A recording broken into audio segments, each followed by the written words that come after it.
En 1942, la situation militaire en Europe et en Asie est à l'avantage de l'Axe. Les Japonais contrôlent de nombreux territoires dans l'océan Pacifique, puis l'armée allemande pénètre profondément en URSS. Au Canada, cette situation ramène l'idée de la conscription pour le service outre-mer. Le Parti conservateur, dans l'opposition, ainsi que de nombreux Canadiens anglais réclament la conscription. Tout le pays doit faire sa part dans l'effort de guerre, y compris la province de Québec où le recrutement s'avère plus faible qu'ailleurs. Les libéraux, aussi bien à Ottawa qu'à Québec, ont promis en 1939 de ne pas recourir à cette mesure, même si on estime qu'un effort militaire accru est nécessaire. Le 27 avril 1942, on tient un plébiscite national sur la question. Qu'est-ce que c'est un plébiscite?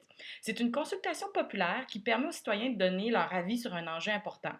Par contre, le résultat n'entraîne aucune obligation légale de la part du gouvernement. Ce n'est pas nécessairement un référendum. Les résultats. Alors, il faut savoir que les nationalistes canadiens-français qui s'opposent à la conscription, surtout après la promesse qui leur avait été faite, vont mettre sur pied ce qu'on appelle la Ligue pour la défense du Canada, qui a pour mission d'organiser le mouvement d'opposition. C'est mené par des militants, des organismes, par exemple le Devoir, la Société Saint-Jean-Baptiste. Il y a même Henri Bourassa qui va sortir de sa retraite. Donc voici une publicité contre la conscription. Ceux qui sont pour font valoir que des sous-marins allemands, qu'on appelle des U-boats, ont pénétré dans le golfe Saint-Laurent pour couper le ravitaillement vers les Alliés. 6, c'est un X ici, navires sont coulés, donc il faut vraiment avoir plus de force pour aller combattre les Allemands en Europe. Voici donc les résultats. Le oui et l'emporte dans les autres provinces. Au Québec, c'est le non qui l'emporte, mais malgré tout, dans l'ensemble du Canada, c'est le oui qui l'emporte. Alors, c'est qu'un portrait de la situation au Canada. William Lyon Mackenzie King fait alors adopter une loi qui l'autorise à recourir à la conscription pour le service militaire outre-mer. Il décide de ne pas l'appliquer immédiatement dans le but d'apaiser la colère des opposants à la conscription. On continue l'effort de guerre. Donc, la Deuxième Guerre mondiale relance l'économie canadienne et met même un terme à la crise économique. Le taux de chômage au début de la guerre était de 11 passe à 4 2 ans après. Pourquoi est-ce qu'il y a une baisse du taux de chômage? C'est que le Canada produit du matériel militaire, par exemple des avions de chasse qu'on construit en Ontario, et leur ravitaillement requis par ses forces armées aussi. Et on en envoie vers le Royaume-Uni avec des nouvelles usines qui sont modernisées. On construit de nouvelles usines. C'est le ministère fédéral des munitions et des approvisionnements qui gère cette imposante production de guerre. Et on le voit ici, là, avec les années, là, qu'on augmente on augmente notre production industrielle. Le gouvernement fédéral met en place des mesures de contrôle des prix et gèle les salaires des emplois liés à l'industrie de guerre. Si on veut éviter la hausse des prix qu'on avait connue pendant la Première Guerre mondiale, la pénurie de main-d'œuvre place les syndicats en position de force qui acceptent le gel de salaire en échange d'un décret qui oblige les employeurs à négocier les contrats de travail avec les syndicats. Donc ça, c'est un gain pour les syndicats. C'est toute la population qui est appelée à participer à l'effort de guerre. Des coupons de rationnement qui limitent l'achat de viande, de sucre, de café, d'essence, de caoutchouc, de tissu sont distribués en fonction du nombre de membres dans chaque famille.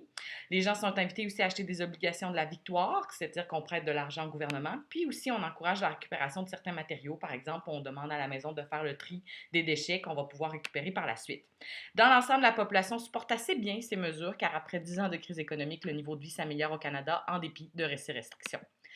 Donc voilà, forte production industrielle, restrictions, ça fait des surplus. On va pouvoir ravitailler l'armée et exporter vers les pays alliés. Parlons des femmes maintenant. En 1942, le recrutement massif d'hommes dans l'armée fait craindre une pénurie de main-d'œuvre dans l'industrie militaire. On va donc demander à toutes les femmes de 20 à 24 ans de s'inscrire sur une liste. Et avec cette liste-là, on va pouvoir savoir là, c'est quoi le nombre de travailleuses potentielles. Il y a des femmes qui tout de suite se déclarent prêtes à travailler. Leur nombre va doubler d'ici la fin de la guerre. On va les diriger vers l'industrie militaire ayant des besoins de main-d'œuvre. Donc, ces femmes-là qui travaillent doivent concilier le travail d'usine et toutes les tâches domestiques. L'armée met sur pied aussi des sections féminines des forces armées terrestres, navales et aériennes. Et ça, c'est la première fois parce que pendant la Première Guerre mondiale, les femmes n'étaient que souvent dans le corps médical. Là, elles vont pouvoir participer à la guerre, mais jamais elles ne porteront d'armes. Et c'est 50 000 femmes là, qui seront dans l'armée. Les femmes vont surtout être utilisées là, dans des fonctions de cuisine, d'entretien ménager, dans les communications, l'administration. Donc, elles ne porteront jamais d'armes. Vous voyez ici une femme qui fait du travail de soudure. Puis je vais vous le montrer, ce travail de soudure, parce que pendant la guerre, des femmes occupent des emplois qui sont traditionnellement masculins, mais leur salaire est en moyenne 20% inférieur à celui des hommes. Alors, au Québec, les femmes travaillent plus et les femmes vont aussi obtenir le droit de vote. 1940, on est les dernières à l'avoir au Canada pour ce qui est du provincial. C'est le gouvernement libéral d'Adélard Godbout qui instaure des mesures progressistes. On va aussi mettre en place la loi sur la fréquentation scolaire obligatoire, donc les enfants de 6 à 14 ans, puis on abolit les frais de scolarité au primaire. En 1944, on nationalise la Montreal Light Heat and Power et avec cette entreprise-là, on va créer Hydro-Québec. Le gouvernement fédéral aussi crée les programmes d'assurance chômage et d'allocation familiale. Dans la foulée de la crise économique, là, pendant la guerre, on va pouvoir le faire. Ben ça ne plaît pas au Québec, surtout à l'Union nationale de Maurice Duplessis, qui reproche au gouvernement de Godbout de laisser le gouvernement fédéral administrer des programmes sociaux qui sont de juridiction provinciale. Dans cette ère-là aussi, il y a de nombreux Québécois qui sont insatisfaits à la suite des résultats du plébiscite de 42 sur la conscription. Ça va mener à la création d'un nouveau parti politique qui est le Bloc populaire canadien.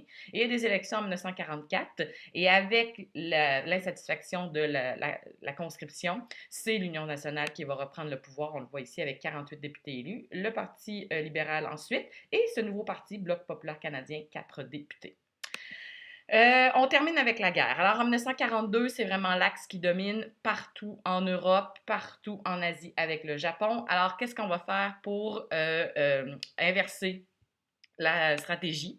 Alors, en 1942, vraiment, la situation militaire des Alliés est précaire. Les forces de l'Axe contrôlent la majeure partie de l'Europe et de nombreux territoires dans l'océan Pacifique. Les sous-marins allemands coulent plusieurs navires canadiens et américains envoyés en soutien au Royaume-Uni. Les forces allemandes déclenchent une vaste offensive en URSS vers Stalingrad.